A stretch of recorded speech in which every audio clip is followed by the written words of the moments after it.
My name is Tom Flynn. 3 years ago, I made a journey and I want to share that story with you. My plan was to travel by motorcycle to the tip of South America and arrive in Ushuaia, Argentina by the end of 2013. I started from my home in Annapolis, Maryland on April 15th. I had no reservations and just a very loose itinerary. I stopped in Lafayette, Louisiana and Austin, Texas for music and dance and camped in Arizona and California. I stopped again in San Diego for a few days and checked out Coronado, where I had studied Vietnamese language in 1968, getting ready to spend a year in Vietnam as a Navy lieutenant. The city had evolved from a Navy town to a congested metropolis.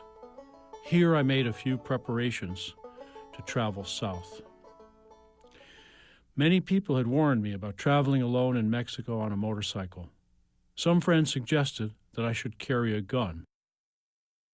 I was nervous as I crossed the border into Tijuana and began the 700-mile stretch down the Baja Peninsula. The Sea of Cortez separates the Mexican state of Baja California and mainland Mexico. The Baja is a beautiful place, especially as you travel down its eastern side, but there are several hundred miles of desert where there's little or no development. Bring extra gas. Roads in Mexico and in many other countries on this trip were full of roadside memorials. They came in all kinds of designs, and sometimes they stopped me cold. I took a ferry from the Baja across the Sea of Cortez to Mazatlan, then rode south and washed up in the small beach town of Chacala. It was off-season, but the beach was stunning, and the town seemed to be busy and peaceful at the same time. I was lucky to have a friend in the mountain town of San Miguel de Allende. Joanne arranged a rent-free rooftop apartment where I could stay indefinitely, and I spent a few days exploring this amazing historic place. San Miguel de Allende is an international tourism destination as well as a special place in the history of Mexico, founded in 1543 as a hub of the silver mining industry. It opened my eyes to a Mexico that was new and unexpected, a small town full of interesting places and people. I went on to Mexico City. I found a hotel and spent a few days at museums, galleries, and cafes. It was another face of Mexico I had not imagined, and I made a few friends before storing my bike and returning to Annapolis on Memorial Day. This first part of the trip had been a dry run for the long trip south, and it gave me the confidence I needed to feel that I could go the entire way. I spent the summer in Annapolis and went back to Mexico City in late September, timing my travel to miss the fall rainy season. I stayed with Pedro Ortega and his family for a few days, and Pedro helped me to change tires on my bike and get ready to ride on. I traveled east to Veracruz and then south to Oaxaca. This was one of the most interesting cities I've visited, full of good food and a lively plaza, the Zocalo. I went on through Guatemala, Honduras, and El Salvador, always looking for the best way to cross borders. I crossed the Panama Canal and saw the new canal under construction and the new part of the city. Empty buildings constructed mostly with international laundry money. The Darien Gap is a remote part of eastern Panama with no roads and lots of narco-trafficking. There was no way through by road, so I put my bike on a boat and spent several days sailing through the San Blas Islands in the western Caribbean. There were about a dozen passengers and a crew of 3. We had a great sail through the islands and along the coast to Cartagena, Colombia. My fellow travelers were mostly trekkers from New Zealand and Australia, and there was one other guy on a motorcycle, Golfi Figueroa from Montevideo, Uruguay. His name was Golfi, but I called him Gonzo. Gonzo and I rode south together from Cartagena, down the Andes and along the Pacific coast of Chile. I learned as we traveled that he had spent a year before making internet contacts with mostly single women in cities along the route. We met them all in the course of our travel. Our boat captain held a farewell party in Cartagena. There was a citywide festival that included evenings of salsa music and dance. I had not done much riding in mountains before this trip, and it was a challenge. The curving roads were always interesting.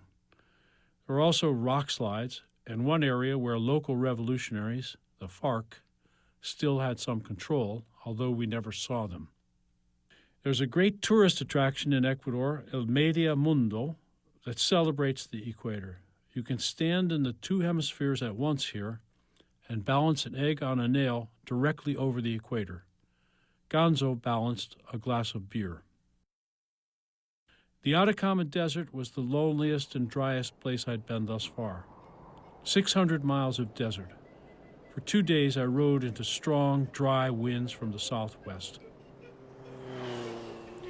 Gonzo had a new friend in Iquique, Maite. We stayed with her son Tomas and his friends, all guys who worked in the mining industry. They had a little fiesta for us on Sunday afternoon, and we drank a lot of beer and learned some Chilean folk songs. There's construction everywhere on the main road along the coast, Route 5.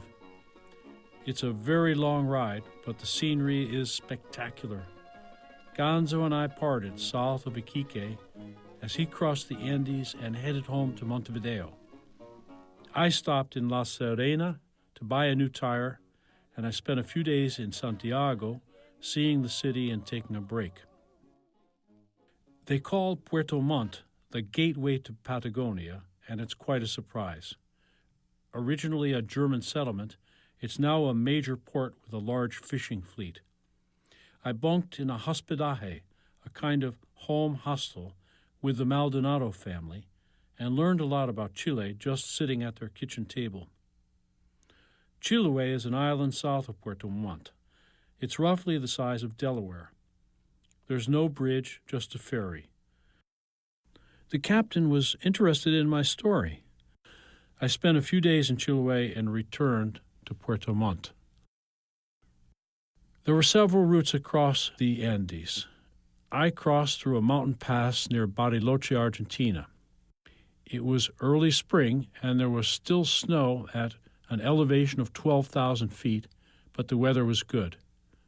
I was lucky to find a new friend in Bariloche, Roxy, a retired U.S. Airlines pilot who put me up for a few days in her home on a mountain that overlooks Lake Gutierrez.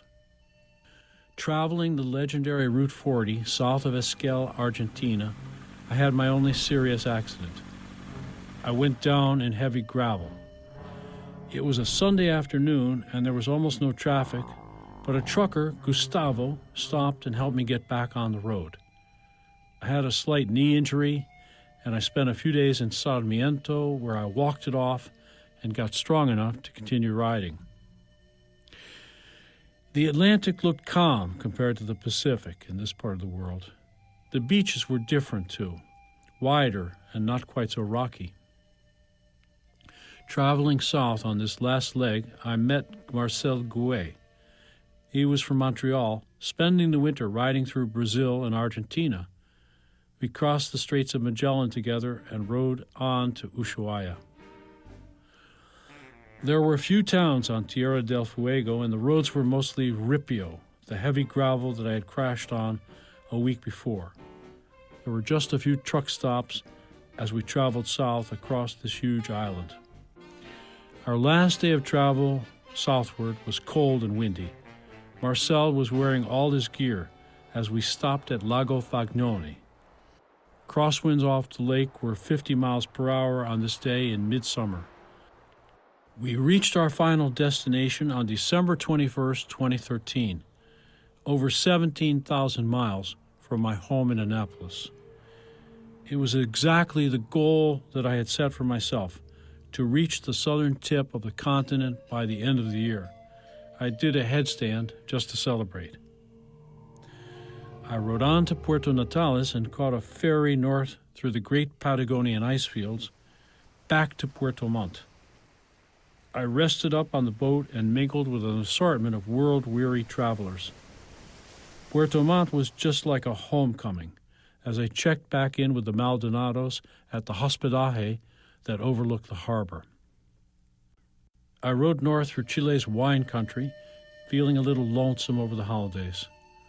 Christmas had passed, and I had celebrated New Year's Eve alone in the port city of San Antonio, and then traveled back to Santiago the next day. I knew I did not have the strength it would take to ride back over the same mountains and across the same borders, so I shipped the bike from Santiago through the Panama Canal. It was expensive, but I could not have sold it legally. I was done, and I wanted to get home. When I left Santiago, it was 95 degrees on a midsummer afternoon in January.